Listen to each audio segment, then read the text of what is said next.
I'll start with a couple of questions here for the panel. One, I want to go back to, Angela, your comments about labor force issues and barriers to labor force issue. You mentioned incarceration being one of those. And it's interesting because this summer my wife and I were chatting with a friend, and my wife's an attorney. One of the things that she does on a volunteer basis is works on clearing records through one of the legal aid societies. And we found this friend of ours who's of a very different political persuasion, and we differ with on a lot of items. He does the same thing. And so it's one of the things that's being done in order to make available jobs to folks who are willing, able, and want to have those jobs. Let's put that in a slightly broader perspective, and that gets to education. There's both the barriers, but also the basic education. My example here in Pittsburgh of the types of steel recovery, every time I read about resourcing of jobs, read about one recently about a textile manufacturer that's come back to the Carolinas.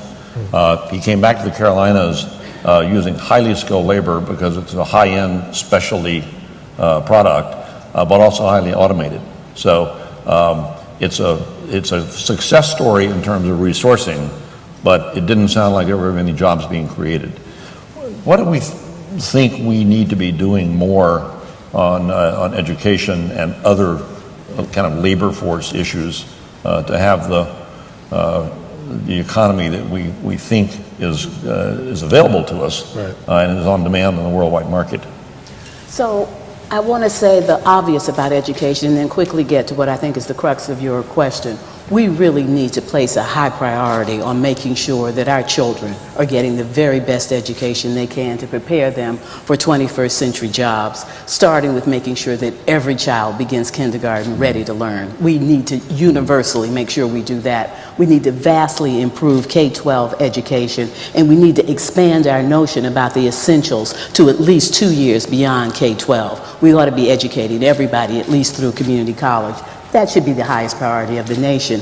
And we need to not throw away people now, because we do have jobs now that are going wanting. One of my favorite examples is the Power Pathway, PG&E in California, looking at these wonderful middle skills jobs that are going to be available because of retirements that they can anticipate. And rather than just let this hit them like a ton of bricks, they anticipated the retirements and started working directly with community colleges to train young people for these middle skilled jobs that pay very well, good careers, and that's a wonderful program. We need to be doing a lot more of that, even though we have a lot of people coming out of an educational system that has failed them, that are not ready for the kinds of skills that are needed. We have a lot of people who do have those skills who are sitting on the sidelines. We need to make sure that right away we're getting them into those jobs at the same time that we're doing everything we can to move others along. Huge opportunity.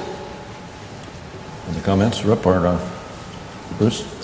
One of the interesting phenomena in our town in Detroit is the emergence of a sort of a tech center around Quicken Loans. If those of you from the States have watched as Dan Gilbert, the founder of Quicken Loans, has begun sort of rebuilding downtown Detroit. He now owns 36 office buildings downtown.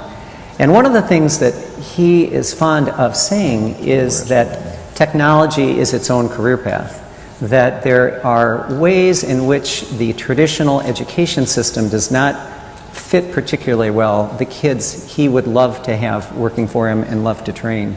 And I think what it suggests is that there needs to be a much sort of broader suite of opportunities in urban places for kids to sort of find their path. You can do health careers in one part of Detroit. You can do traditional K-12 academic preparation in another piece. But I also think there are ways of thinking about apprenticeships, job opportunities, and I know it's anathema to say, but not all of these kids need a high school diploma. Not all of these kids need a college diploma, but what they do need is opportunity in the marketplace. I don't think that can be your default position, but I think increasingly what we're beginning to see is private sector folks understanding that the kind of training that the traditional academic environment is providing doesn't necessarily equip them to take the kinds of kids they need. And in a place like Detroit, in the last 3 years, Gilbert and his associated companies downtown have moved 14,000 workers into the downtown. That's a lot of folks who who perhaps could be on a sort of a different path from what we've traditionally imagined for them.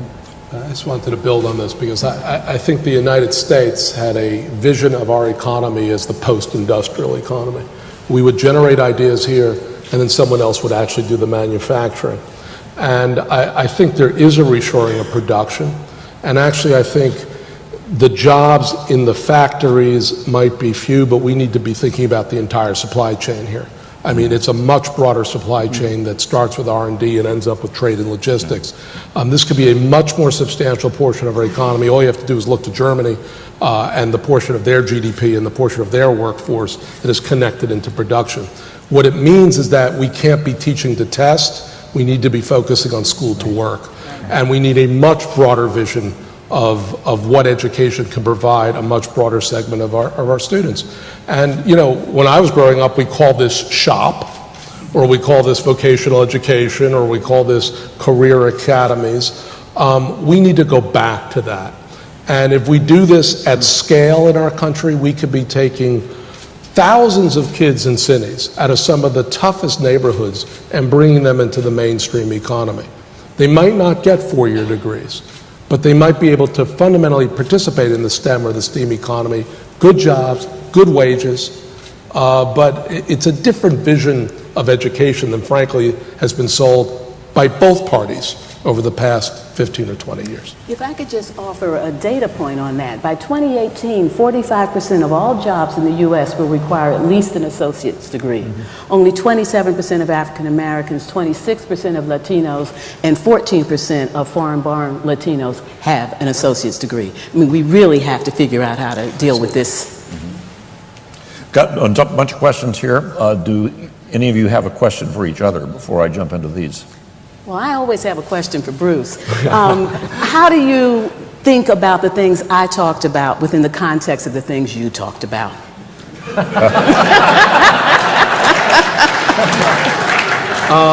Very focused now. No, I think what we are doing is talking about two visions that are fundamentally complementary and interrelated. So Angela likes to talk about equity as a superior growth model.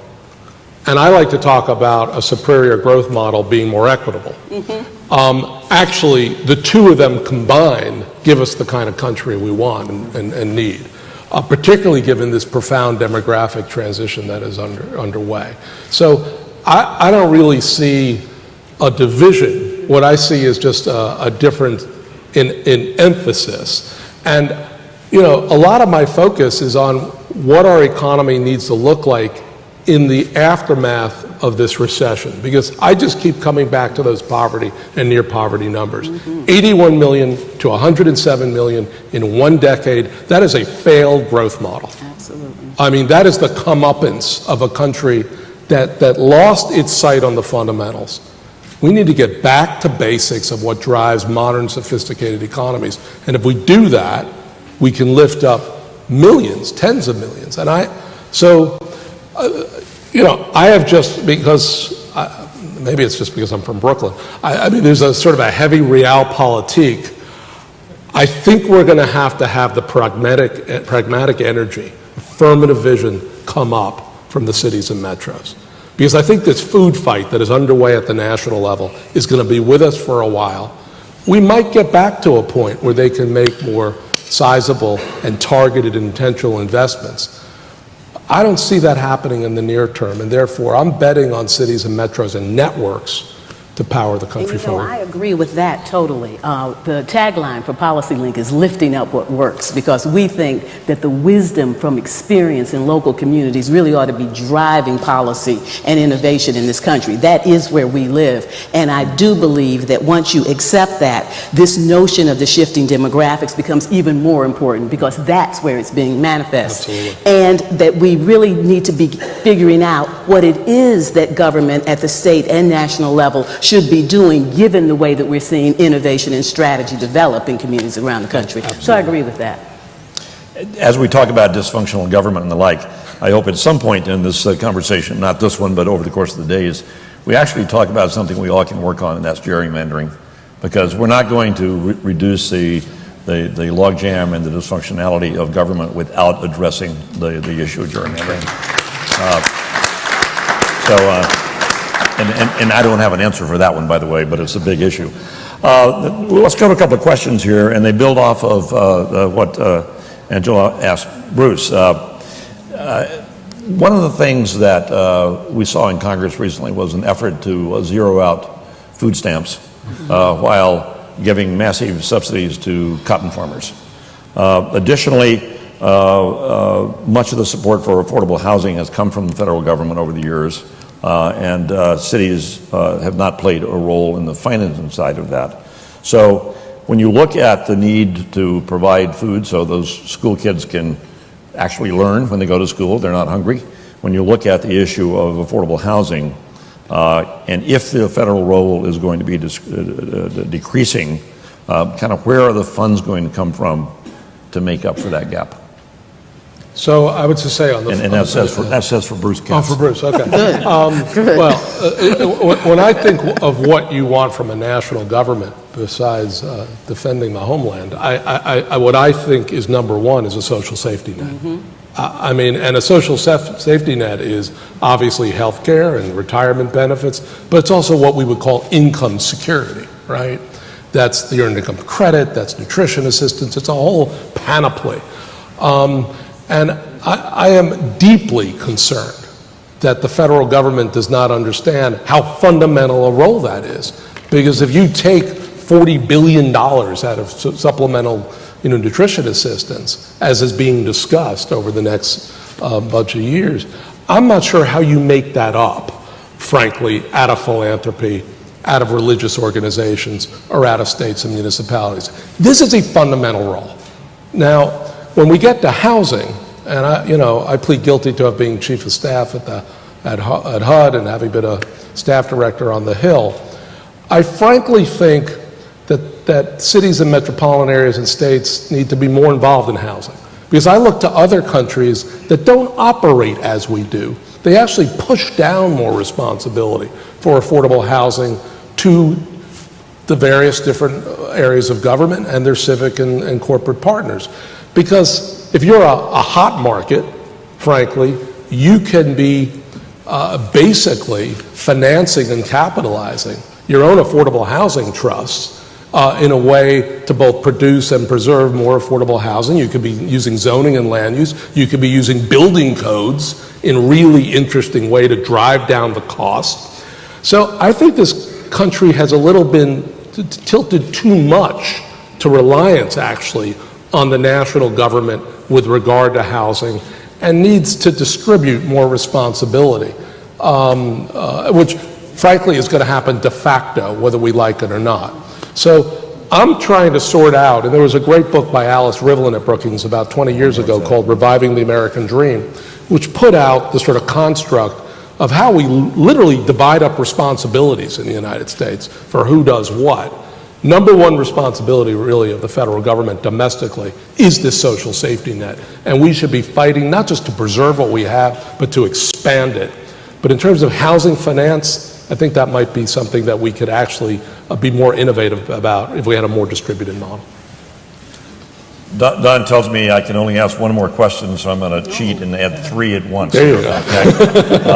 Okay. And we've got a lot of excellent questions here. I assume we're going to try to work on these. We're going to document all the question cards and make them part of the proceedings. Okay. Thank you. These will start with Rip here. One is a sort of a mathematical question. It's a good one from a European. To get a feeling of the scale of the philanthropic sector, what would be the combined spending power of the sector compared to discretionary spending by the various levels of government? It would be infinitesimal. Okay. Infinitesimal. When the head of the Ford Foundation, previous head of the Ford Foundation first came into office, he called me in to sort of be convinced that the Ford Foundation ought to invest in Detroit. And he said, asked that question. He said, so, Rip, how much does the philanthropic spend each year in Detroit? Compared to $1 billion city budget, $600 million federal flow into the city each year, whatever it is. And so I did a back of the envelope calculation, and it was about $150–60 million a year. And so $156 million a year, on one hand, over 6 years is $1 billion, and you can actually create a fairly thoughtful spend plan based on that. But when you contrast it to the sort of the overall need, it becomes small. My only point is that I think philanthropic dollars become acupuncture points.